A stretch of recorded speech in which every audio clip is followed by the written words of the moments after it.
What's that big shiny thing in the sky? I'm not sure what that is. I'm sure the snow is coming. Typically when we're shooting with Jill, it's a total blizzard, and that would have been a great time to test these two cars, which are capable four-wheel drive crossovers. What we have here are two vehicles, top of the line in each one. We have the Subaru Crosstrek and the Mitsubishi RVR. And in both cases, we have the top of the line trim level. For the Crosstrek, we have the limited with eyesight. The Mitsubishi is also the top of the line. It's the GT all-wheel drive, or as Mitsubishi calls it, all-wheel control. And this is actually going to be a pretty close race. I mean, these cars, they have pretty much the same as tested price. They're within $103 as tested. They're both top of the line trim. They both have 4-cylinder engines. You've got a 2-liter, I have a 2.4-liter. We both have CVT transmissions, and we both have all-wheel drive systems, although as we'll get into a little later, they're a little different in how they function. We're going to take them out and drive them, but we're also going to spend a lot of time in the interior looking at the things that are important to buyers in this segment. Let's go find out which one of these is the better winter warrior. Let's do it. I'll start with the Mitsubishi. So here we are, we're in the Mitsubishi RVR, and we have the top-of-the-line GT all-wheel drive. It will bring in the rear wheels as needed for traction. You can also lock it for getting out of, let's say, deep snow or mud. We did have quite a bit of snow on the week we had these cars. How did you find it worked? It actually works very well. It got me where I was going through the snow. Of course, we have good winter tires as well, and that's important.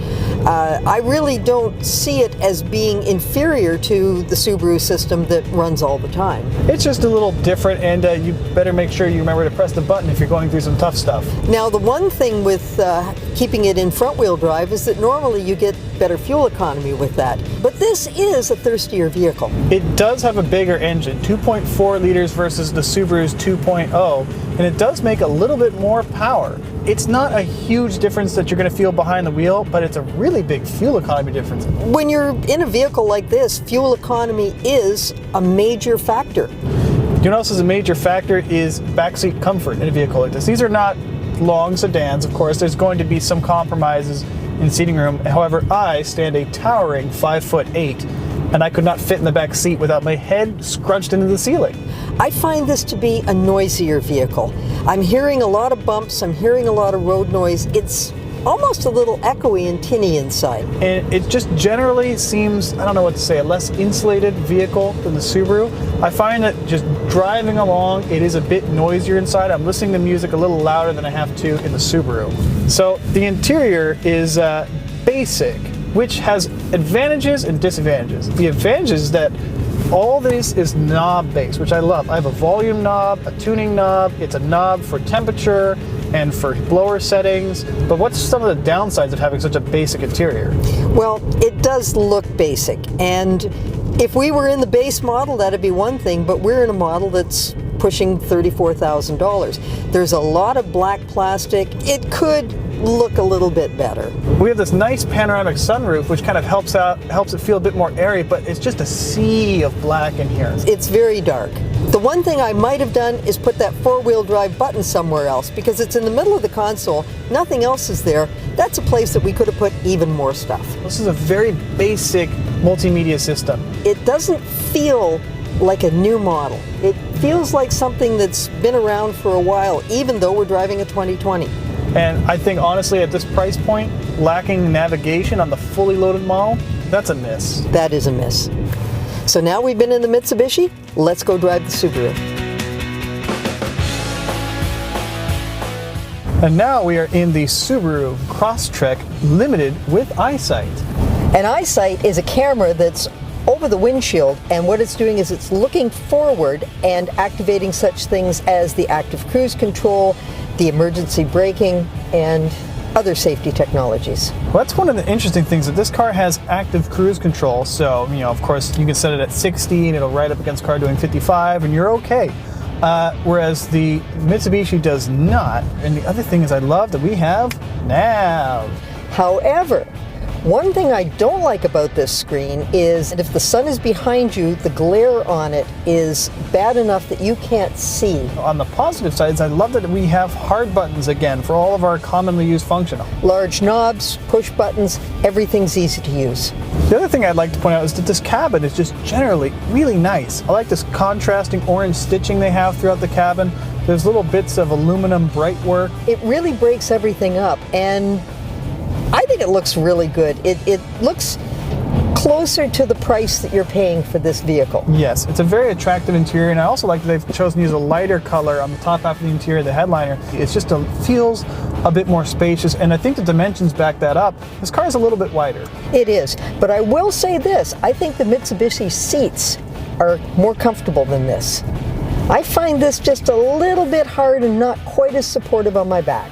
I think the seats in the Subaru are more comfortable, but that's kind of a personal preference. Everyone's shaped a different way. I think the one thing we can both agree on is that the back seats of the Subaru are far more comfortable. They are more comfortable in terms of how much room you have, how much headroom you have. Now, one thing about the driving in this is, as we pointed out, neither of them are real power horses. No. But at the same time, when you take off in the Subaru, I find that the throttle really jumps ahead. Just driving around town, you think, wow, this thing's got some real pep.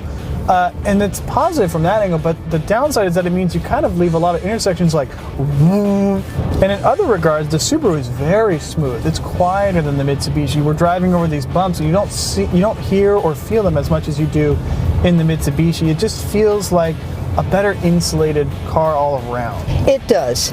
And then we can talk about the all-wheel drive system, which, unlike the Mitsubishi, is on all the time. 60% of power is always going to the front wheels, 40% to the rear. Exactly. So you hypothetically would take a fuel economy hit for that, as you said, in the Mitsubishi, but this one gets pretty good mileage. This one actually gets very good mileage.